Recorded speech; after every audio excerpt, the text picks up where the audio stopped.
Bismillahirrahmanirrahim. Assalamualaikum warahmatullahi wabarakatuh. Alhamdulillahirabbil alamin wa bihi nasta'in wa ala umurid dunya waddin. Wassalatu wassalamu ala asrafil anbiya'i wal mursalin sayyidina Muhammad sallallahu alaihi wasallam. Amma ba'd.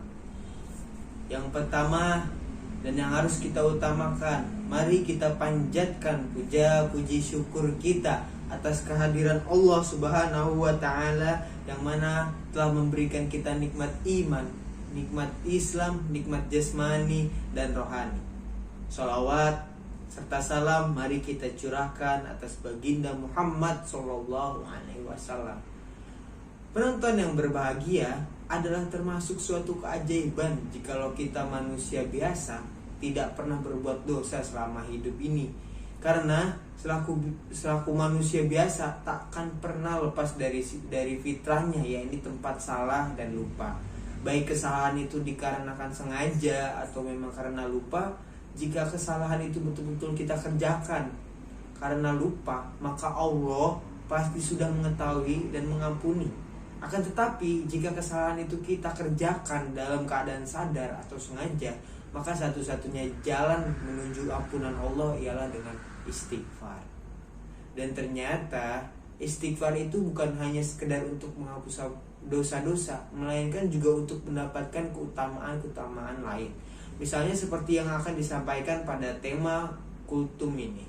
Hadirin yang berbahagia, keutamaan pertama dari istighfar yaitu agar kita diberikan kenikmatan hidup baik di dunia maupun di akhirat. Kenikmatan itu sulit.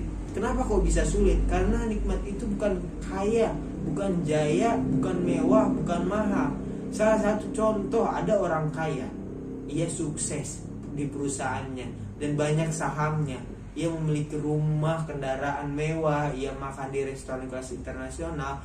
Tapi di saat makan dia ingat istrinya suka berfoya-foya, anaknya sudah kecanduan narkoba, karyawannya sering uringan bekerja. Ditambah lagi orang tuanya sebentar-sebentar cek darah ke rumah sakit. Jika demikian adanya, apakah nikmat hidup akan ia dapatkan? Tidak. Karena nikmat itu tidak bisa dibeli, hanya bisa diminta kepada sang pemberi kenikmatan, yakni Allah Subhanahu wa taala.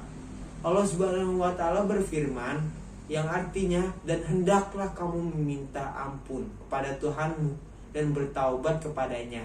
Jika kamu mengerjakannya, niscaya dia akan memberi kenikmatan yang baik terus menerus kepadamu sampai kepada waktu yang telah ditentukan, dan akan memberikan kepada setiap orang yang mempunyai keutamaan atau balasan keutamaannya. Jika kamu berpaling, maka sesungguhnya aku takut kamu akan ditimpa siksa hari kiamat. Surat Hud ayat 3. Penonton yang dirahmati Allah, keutamaan kedua dari istighfar yaitu agar kita dianugerahi berkah dari langit berupa hujan, juga berkah dari bumi berupa biji-bijian, buah-buahan, sayur-sayuran dan sebagainya. Sehingga dengan itu kita dapat kekuatan, kebugaran tubuh karena kebutuhan air tercukupi. Kebutuhan gizi juga terpenuhi. Inilah berkah istighfar kita atau orang yang mengistighfarkan kita. Sebaliknya, jika kita tidak mau beristighfar, maka berkah dari langit dan bumi bertahan atau hanya menjadi sesuatu yang mengancam keselamatan jiwa. Seperti misalnya berupa bencana atau malapetaka, nauzubillah min dzalik. Maka di saat-saat sulit, kejepit, paceklik dan juga rumit, kita mestinya segera istighfar. Allah Subhanahu wa taala berfirman yang artinya, dan Hud berkata, "Hai kaumku, mohonlah ampun kepada Tuhanmu, lalu bertobatlah kepadanya.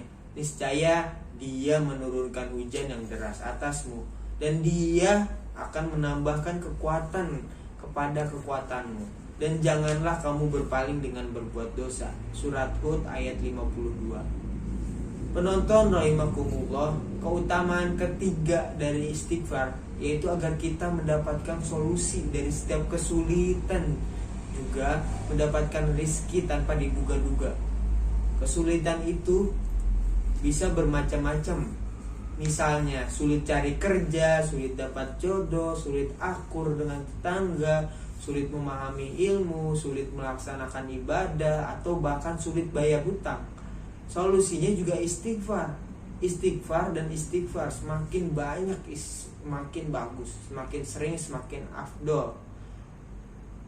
Dari Abdullah bin Ibnu Abbas radhiyallahu anhuma berkata, Rasulullah shallallahu alaihi wasallam bersabda, barang siapa membiasakan istighfar, niscaya Allah memberikan jalan keluar dari setiap kesulitannya dan memberikan rizki dengan cara tak terduga-duga. Hadis riwayat Abu Daud, Ibnu Majah, Ahmad, Tabrani, Baihaqi dan lainnya. Mungkin dari kultum kali ini hanya ini yang bisa saya sampaikan. Kurang lebihnya mohon maaf. Wassalamualaikum warahmatullahi wabarakatuh.